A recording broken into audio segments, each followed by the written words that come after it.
Now, Pope Francis has this morning beatified one of his predecessors, Paul VI. It's one step closer to sainthood. It took place at a special Mass in St. Peter's Square. The Mass was attended by Francis's immediate predecessor, Pope Benedict, and bishops and cardinals who took part in a special Catholic synod. At the synod yesterday, members refused to back a call for more acceptance of gay and lesbian people and worshippers who divorce and remarry. Pope Francis had wanted to change attitudes within the Church, but at the end of a 2-week synod, the Vatican failed to persuade the necessary 2/3 of its members to back its views. Let's cross live now to Brighton and speak to Caroline Farrow, who's a columnist with Catholic Voices. She's been following events at the Vatican. Caroline, thanks for joining us. Does it seem to you then that there is a disconnect between the Synod's ruling and what many in the Catholic Church would like to see, more acceptance of gay and lesbian people and those who've been divorced? No, I don't think there is. And I think you have to remember that in the Catechism itself, which is the rule book of the Catholic Church, it does say that everybody is welcomed and accepted and loved and valued. We're all of equal dignity and worth. And the Synod Fathers who were voting on this would have been taking all of this into account. And the Synod itself wasn't just about attitudes towards people who identify as gay or divorcees.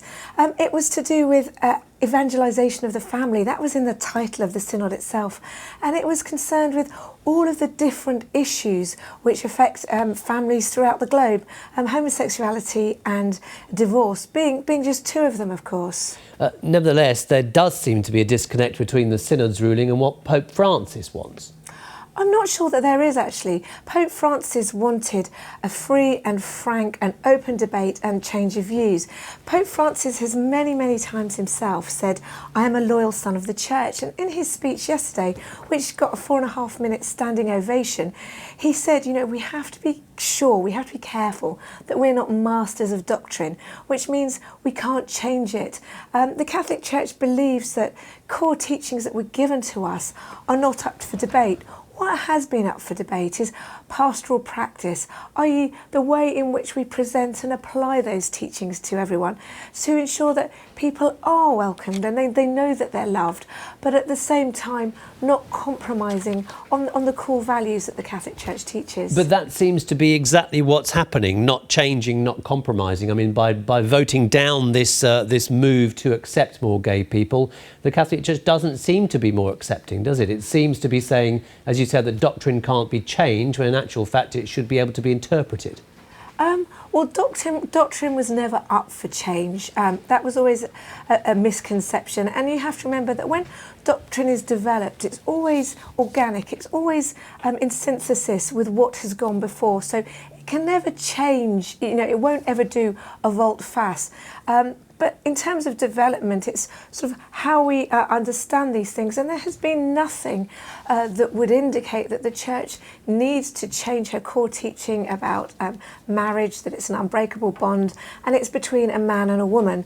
And that, any sort of sexual activity outside of marriage is not going to be permitted. What is always up for change is how we apply this pastorally to people. And so the idea that doctrine is going to be changed is a false one. But I think, you have to remember that, yes, the 2/3 majority needed wasn't voted, wasn't reached. And some cardinals are actually saying it's because the language wasn't welcoming enough. So we don't quite know what the reasons were. And we have to remember that there's another year for debate to take place. And then there's another synod. And then after that, the Pope in 2016, I think, will produce a papal exhortation or a letter. And he'll really set out sort of how he sees the Church's position on these issues. So, we've got a long way to go yet. OK, Caroline Farrow, thank you very much.